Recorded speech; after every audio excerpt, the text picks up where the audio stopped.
No पार्किंगच्या नावाखाली बेकायदेशीर दंड वसुलीचा रॅकेट, फौजदारी कारवाईची मागणी. अहिल्यानगर महानगरपालिकेच्या पे अँड पार्क आणि नो पार्किंग व्यवस्थापनामध्ये नियमभंग, निविदा प्रक्रियेमध्ये फेरफार, शासन महसुलाचे संभाव्य नुकसान, खाजगी ठेकेदाराला कायद्याविरुद्ध अधिकार बहाल करणं आणि रॉयल्टीमध्ये मोठी कपात करून आर्थिक लाभ मिळवून दिल्याचा आरोप सामाजिक कार्यकर्ते शाकीर शेख यांनी केला आहे. या प्रकरणाची ACB मार्फत उच्चस्तरीय चौकशी करण्याची मागणी त्यांनी संबंधित विभागाकडे केली आहे. दिनांक 7 मार्च 2024 रोजी मेसर्स दिग्विजय एंटरप्राइजेस नाशिक यांना 5 वर्षाचा करार देण्यात आला होता.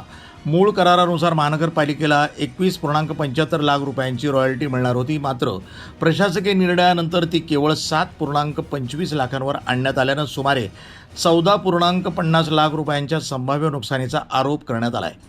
मूळ निविदेमध्ये नसतानाही 8 नवीन रस्त्यावर पार्किंग शुल्क वसुलीची परवानगी आणि 12 रस्त्यावर नो पार्किंग कारवाईचे अधिकार खाजगी ठेकेदाराला देण्यात आल्याचा आरोप आहे. मोटार वाहन अधिनियम 1988 नुसार हे अधिकार केवळ वाहतूक पोलीस किंवा अधिकृत अधिकाऱ्यांनाच असताना खाजगी ठेकेदारामार्फत वाहन उचलून दंड आणि टोईंग शुल्क वसूल करण्यात येत असल्यानं संपूर्ण प्रक्रियेवर प्रश्नचिन्ह उपस्थित झाले आहेत.